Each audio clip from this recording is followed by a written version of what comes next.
The way to understand Israel's relationship to the superpowers, Egypt and Mesopotamia on either side, is to understand its own sense of its fragility as a people. The primary way in which the Bible looks at the origins of Israel is as a people coming to settle in the land of Israel. It's not indigenous. It's not a native state.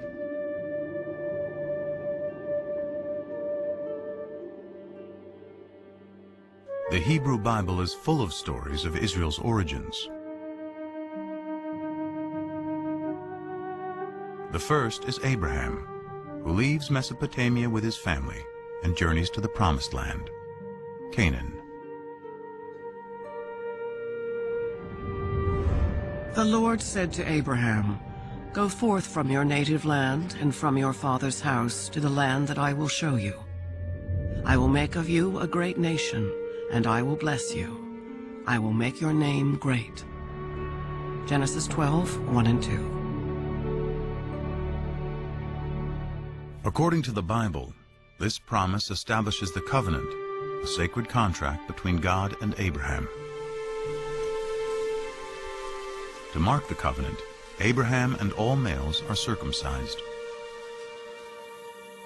His descendants will be God's chosen people. They will be fruitful, multiply, and inhabit all the land between Egypt and Mesopotamia. In return, Abraham and his people, who will become the Israelites, must worship a single God.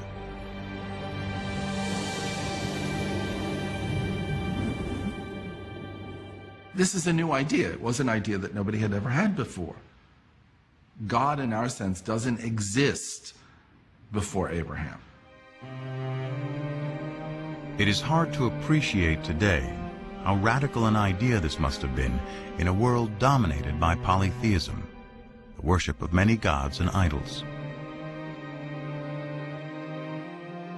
The Abraham narrative is part of the first book of the Bible, Genesis, along with Noah and the flood and Adam and Eve. Though they convey a powerful message, to date there is no archaeology or text outside of the Bible to corroborate them. The farther back you go in the biblical text, the more difficult it is to find historical material in it. The patriarchs go back to Genesis. Genesis is, for the most part, a compilation of myths, creation stories, things like that. And to find a historical core there is very difficult.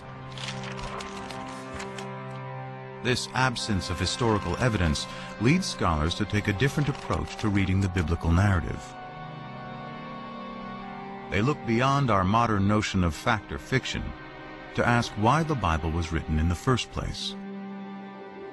There is no word for history in the Hebrew Bible. The biblical writers were telling stories.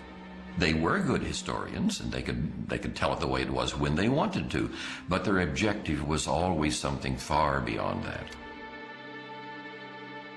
So what was their objective? To find out, scholars must uncover who wrote the Bible and when. And the Lord said to Moses, "Write down these words, for in accordance with these words I make a covenant with you and with Israel." Exodus 34:27. The traditional belief is that Moses wrote the first 5 books of the Bible. Genesis, the story of creation. Exodus, deliverance from slavery to the Promised Land.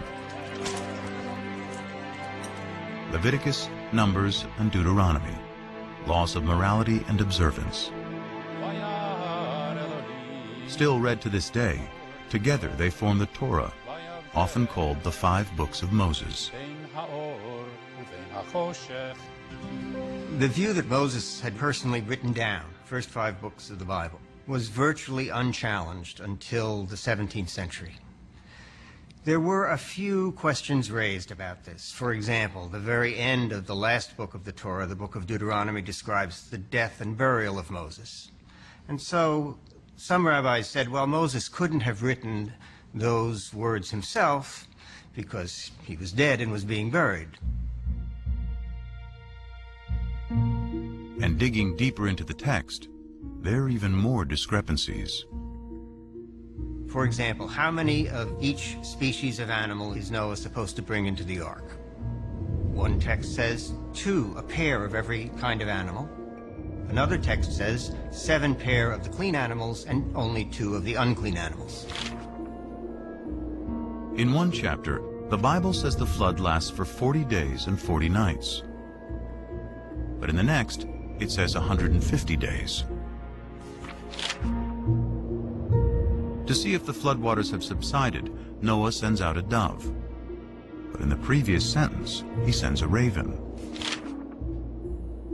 There are 2 complete versions of the flood story interwoven on the same page.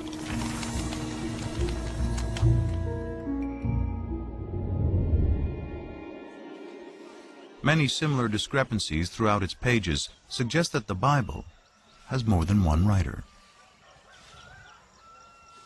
In fact, within the first 5 books of the Bible, scholars have identified the hand of at least 4 different groups of scribes, writing over several hundred years. This theory is called the documentary hypothesis. One way of thinking about it is as a kind of anthology that was made over the course of many centuries by different people, adding to it, subtracting from it, and so forth. But when did the process of writing